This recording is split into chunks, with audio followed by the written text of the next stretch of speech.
नमस्कार। चलिए आज बात करते हैं इंडियन प्रीमियर लीग के उस जबरदस्त मुकाबले की जहां आमने सामने थे लखनऊ सुपर जायंट्स और गुजरात टाइटंस। और यकीन मानिए इस एक मैच ने ना बहुत कुछ साफ कर दिया। तो हुआ क्या? नतीजा ये रहा कि गुजरात टाइटंस ने बड़े आराम से 7 विकेट से ये मैच जीत लिया। अब स्कोर कार्ड तो बस इतना ही बताता है, लेकिन स्कोर के पीछे जो असली कहानी है ना, वो कुछ और ही है। असली कहानी ये नहीं है कि वो जीत गए। असली कहानी तो ये है कि कैसे जीते। तो चलिए एक एक करके इस जीत की परतें खोलते हैं। तो कहानी का पहला हिस्सा गेंदबाजों के नाम। सच कहूं तो यहीं पर गुजरात की जीत की पूरी नींव रखी गई थी। सब कुछ यहीं से शुरू हुआ। और इस बात की गवाही कौन दे रहा है?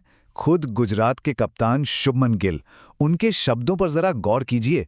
उन्होंने साफ साफ कहा, जिस तरह हमने पावर प्ले में बॉलिंग की वो बहुत इंप्रेसिव था, और मुझे लगता है कि जिस तरह हमने बीच के ओवर्स में प्रेशर बनाए रखा वो भी कमाल का था। अब जरा इस पर नजर डालिए। यहां दोनों टीमों की रणनीति में जो फर्क है ना, वो जमीन आसमान का है। गुजरात के बॉलर्स ने करीब करीब 48% गेंदें शॉर्ट पिच डाली, वहीं लखनऊ ने सिर्फ 37%। अब ये 11% का फर्क सुनने में शायद छोटा लगे, पर यही वो प्लान था जिसने लखनऊ के बल्लेबाजों को हाथ खोलने का मौका ही नहीं दिया। उन्हें लगातार बैकफुट पे रखा, प्रेशर बनाया, और फिर विकेट्स तो गिरने ही थे। और इस पूरे प्रेशर गेम का आर्किटेक्ट कौन था?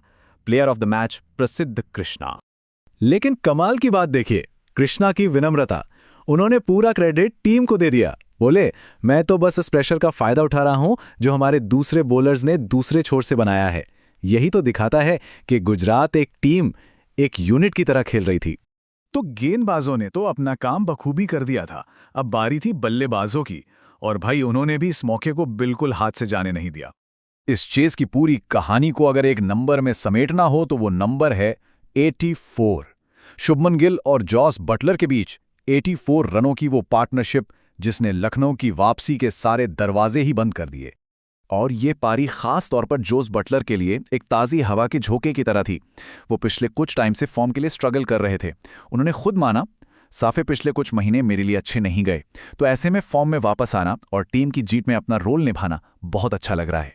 तो सवाल उठता है कि ये फॉर्म वापस आई कैसे? उन्होंने खुद ही इसका राज खोला। 3 सिंपल स्टेप्स।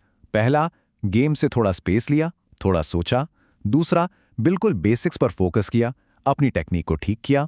और तीसरा, जो बड़े बड़े खिलाड़ी हैं उनकी सिंपल सी सलाह सुनी। और देखिए, कभी कभी ना सबसे सीधी सादी सलाह ही सबसे ज्यादा काम कर जाती है। अच्छा, अब जरा दोनों कप्तानों की भी सुन लेते हैं। उनके नजरिए से ना इस मैच की पूरी पिक्चर एकदम क्लियर हो जाती है। पहले बात करते हैं विनिंग कैप्टन शुभमन गिल की। वो अपनी टीम के प्लान से, खासकर राशिद खान से बहुत खुश थे। उन्होंने कहा, राशिद खान मेरी जिंदगी बहुत आसान कर देते हैं। विकेट भी लेते हैं, डॉट बॉल्स भी डालते हैं, और उनको हिट करना बहुत ही मुश्किल है। सही बात है, एक कप्तान को और क्या चाहिए? और अब दूसरी तरफ हारने वाले कप्तान ऋषभ पंत। उन्होंने कोई बहाना नहीं बनाया, सीधा सीधा अपनी टीम की कमियों को माना। कहा, देखिए सीधी बात है, रन्स काफी नहीं थे, विकेट गिरते ही चले गए, और उन्होंने हम पर इतना प्रेशर बना दिया कि हम उससे निकल ही नहीं पाए। हार के बाद ऐसी ईमानदारी सच में कम ही देखने को मिलती है। तो बातें तो बहुत हो गईं, अब जरा आंकड़ों पर भी नजर डाल लेते हैं। वो कहते हैं ना, नंबर्स झूठ नहीं बोलते। देखते हैं वो क्या कहानी बताते हैं। इस चार्ट को देखिए जरा, ये प्रसिद्ध कृष्णा के जबरदस्त ट्रांसफॉर्मेशन की कहानी है। गुजरात टाइटंस के लिए सिर्फ 19 मैचों में ये उनका तीसरा player of the match award है। और मजे की बात क्या है, इससे पहले दूसरी टीमों के लिए 51 मैच खेले, लेकिन एक भी अवार्ड नहीं मिला, 0। ये दिखाता है कि एक सही टीम और सही माहौल एक खिलाड़ी के लिए क्या कुछ कर सकता है। और अब लखनऊ सुपर जायंट्स के लिए एक बहुत ही चिंता वाला आंकड़ा, एक ऐसा नंबर जो शायद उन्हें रात में सोने भी ना दे, और वो नंबर है 6। जी हां, लखनऊ में अपने ही होम ग्राउंड पर यह उनकी लगातार 6ठी हार है। और सुनिए, ये कोई इत्तेफाक नहीं है, ये एक पैटर्न बन गया है। चेन्नई से हारे, दिल्ली से, हैदराबाद, बैंगलोर, फिर दिल्ली, और अब गुजरात। और इन सारी हार में एक चीज कॉमन है, हर बार लखनऊ ने पहले बैटिंग की और टारगेट डिफेंड नहीं कर पाए। ये एक ऐसी पहेली है जिसे उन्हें जितनी जल्दी हो सके सुलझाना ही होगा।